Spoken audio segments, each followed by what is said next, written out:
Bonjour chers amis et bienvenue en ce mardi 24 octobre à cette rencontre que le Seigneur nous propose.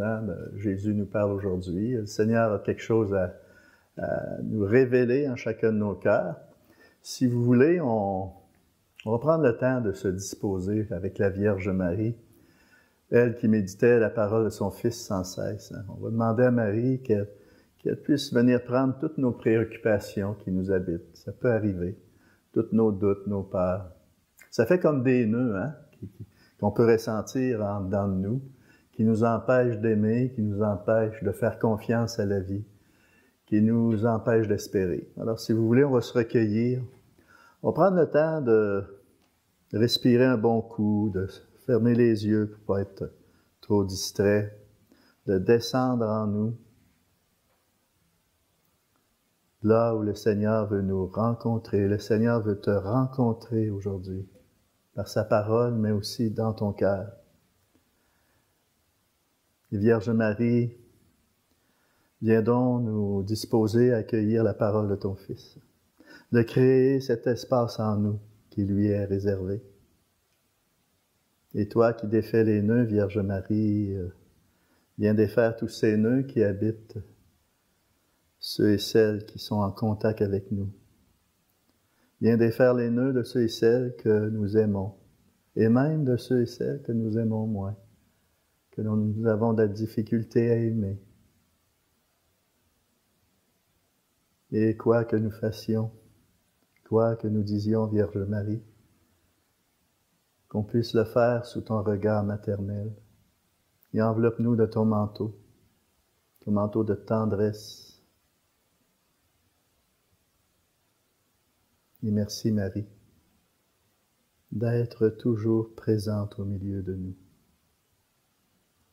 Et que ton regard maternel puisse nous amener à l'espérance dans nos vies, à faire confiance à ton Fils sans cesse. Je vous salue Marie, comblée de grâce. Le Seigneur est avec vous. Vous êtes bénie entre toutes les femmes, et Jésus, le fruit de vos entrailles, est béni. Sainte Marie, Mère de Dieu, priez pour nous pécheurs, maintenant et à l'heure de notre mort. Amen. Au nom du Père, du Fils et du Saint-Esprit. Amen. Nous allons maintenant nous approprier la parole de Dieu qui se situe dans l'Évangile de Saint Luc au chapitre 12, versets 35 à 38. Le Seigneur soit avec vous. Évangile de Jésus-Christ selon Saint Luc. Gloire à toi, Seigneur. Alléluia, Alléluia, Alléluia, Alléluia. Gloire à toi, ô Seigneur. En ce temps-là, Jésus disait à ses disciples: restez en tenue de service, votre ceinture autour des reins et vos lampes allumées. Soyez comme des gens qui attendent leur maître à son retour des noces, pour lui ouvrir dès qu'il arrivera et frappera à la porte. Heureux ces serviteurs-là que le maître, à son arrivée, trouvera en train de veiller. Amen, je vous le dis. C'est lui qui, la ceinture autour des reins, les fera prendre place à table et passera pour les servir. S'il revient vers minuit ou vers 3 heures du matin et qu'il les trouve ainsi, heureux sont-ils. Acclamons la parole de Dieu. Louange à toi, Seigneur Jésus.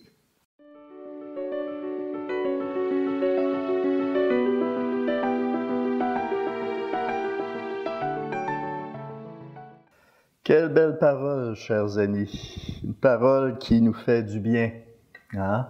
Mais pour qu'elle nous fasse du bien, il faut l'accueillir et essayer même de la relire et de la méditer pour qu'elle puisse, parce qu'elle s'adresse à vous.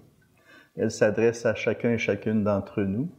Et c'est le Seigneur qui nous souffle ça au cœur, qui nous souffle cette parole à l'oreille pour qu'on puisse s'en nourrir. Restez en tenue de service. Quel beau commandement.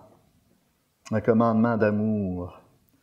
votre ceinture autour des reins, vos lampes allumées.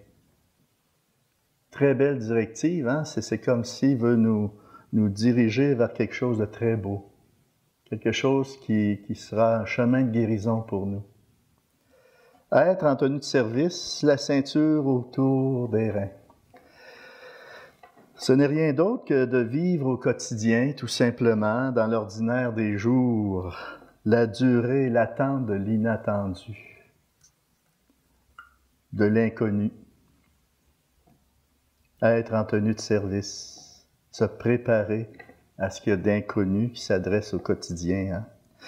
La ceinture autour des reins, c'est la tenue privilégiée de celui ou celle qui écoute la parole de Dieu.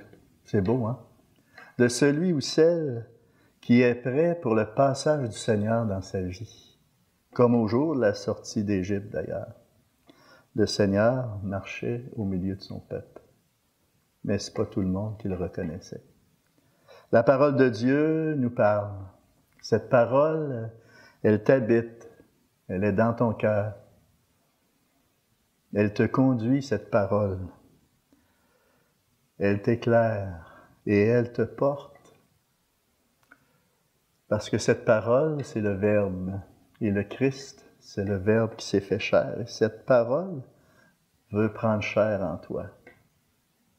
Pour que tu deviennes davantage à son image et à sa ressemblance.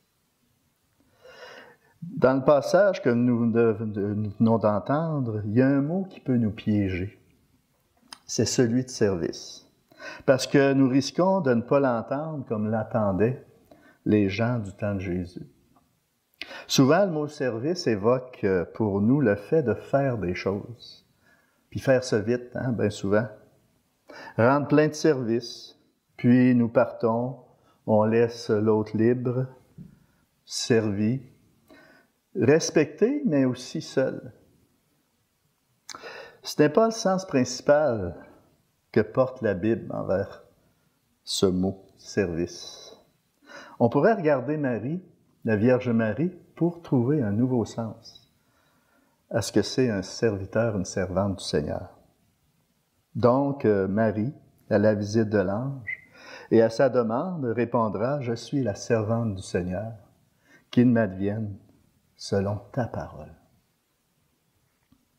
Le service pour Marie, c'est d'abord être avec,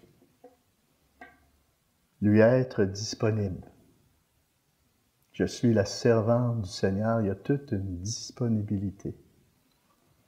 Il y a une relation profonde. Il y a aussi cet acte de fidélité. Je veux être la servante du Seigneur, mais dans la fidélité au Seigneur. Ainsi en est-il pour moi comme serviteur, servante du Seigneur. En tenue de service, peu importe lequel, dans tout ce que je fais, suis-je en communion avec le Maître? Est-ce que j'accomplis mes tâches au quotidien par lui, avec lui et en lui? La moindre des choses, le moindre des mouvements, des gestes. Est-ce que je l'accomplis en étant habité par lui? Par lui, avec lui et en lui. Suis-je en relation profonde avec lui? Suis-je fidèle à ses enseignements? Suis-je fidèle au Christ dans tout ce que je fais? Le disciple est donc celui qui est prêt à attendre, à désirer la présence du Maître dans tout ce qu'il fait, même au-delà de minuit. Loin d'être passif, il est quand même sur le qui-vive, l'oreille aux aguets, dans l'attitude du guetteur. Restez en tenue de service, soyez comme des gens qui attendent leur maître à son retour des noces, pour lui ouvrir dès qu'il arrivera et frappera à la porte. Suis-je toujours prêt à lui ouvrir quand il frappe à la porte de mon cœur au quotidien de ma vie? Il se pourrait que je trouve ça dérangeant même, lorsqu'il frappe à ma porte par un frère ou une sœur qui a besoin, par un service qui m'est demandé. Je peux trouver ça dérangeant. C'est le Seigneur qui frappe à la porte de ton cœur et qui veut entrer. Ou lorsqu'il est temps d'accomplir mon engagement de prière, mon engagement d'être fidèle à méditer sa parole, à assister à l'Eucharistie avec beaucoup d'amour. Donc, la venue du Christ se fait toujours d'une façon très discrète. Il ne forcera pas la porte comme le voleur. Il pénétrera chez nous que lorsque nous serons prêts à ouvrir notre cœur à sa venue. La relation que Dieu veut avoir avec nous n'est pas celle d'un roi avec ses pieux sujets ou d'un maître avec ses fidèles serviteurs. Le Seigneur veut avoir une relation intime avec toi et affectueuse. C'est lui qui nous désire, c'est lui qui nous cherche, qui nous invite à son festin. Et c'est lui qui nous sert. Pauvre, simple, sans mérite, sans talent, nous sommes par-dessus tout ça, nous sommes les bien-aimés du Seigneur. Ça, là, faut graver ça en nous. Peu importe mes imperfections, mes déceptions envers moi-même, je suis bien-aimé du Seigneur. Nous sommes les préférés de Dieu, puis personne n'est exclu. Peu importe ton parcours, ta situation. Puis ça, là, je dois le croire pour mes enfants aussi, puis mes petits-enfants. Même s'ils n'ont jamais entendu parler du bon Dieu ou qu'ils n'en ont pas tenu compte, ils sont les bien-aimés du Seigneur. Ils sont entre ses mains. Et pour entrer dans cette fête, dans cette joie de se savoir aimer, dans cette joie de savoir qu'il porte tous ceux et celles que j'aime, et même ceux et celles avec qui je peux avoir de la misère, parce que personne n'est exclu de son amour. Alors, ils sont tous invités à la fête. Le chrétien doit prendre en charge ce que le Christ porte dans son cœur. Puis c'est quoi que le Christ porte dans son cœur? C'est l'amour de son Père. Que son royaume soit connu, que son règne vienne et que sa volonté soit faite sur la terre comme au ciel. C'est tout ça que le Christ portait dans les 33 ans qu'il était avec nous. C'est quelque chose, hein? Il a passé 33 ans au milieu de nous. Donc, ce que chaque baptisé doit porter dans son cœur, c'est d'annoncer avec ce qu'il est, avec ses talents, avec son amour, d'annoncer le royaume de Dieu à chacun et chacune des personnes de ce monde. Heureux celui que le Maître à son retour trouvera en train de veiller, et c'est la grâce que je vous souhaite pour chacun et chacune d'entre vous. Et sur ce, je vous bénis. Et à travers cette bénédiction-là, je veux m'inspirer du pape François qui disait, lorsqu'on demande une bénédiction, lorsqu'on l'offre, on demande une forme d'aide à Dieu. Un appel à pouvoir mieux vivre. Et c'est peut-être la grâce que je demande pour mes enfants, mes petits-enfants. L'inquiétude que je peux avoir envers eux, envers une personne que j'aime, que j'ai peut-être perdu contact, dû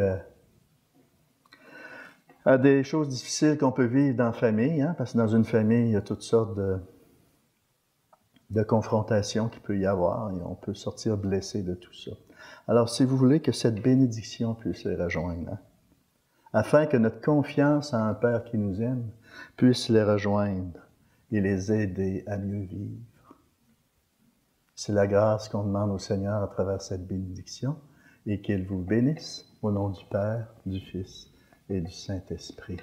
Amen. Allez, demeurez dans la paix du Christ et soyez des porteurs de la bonne nouvelle, que le royaume de Dieu est déjà là au milieu de nous. À la prochaine.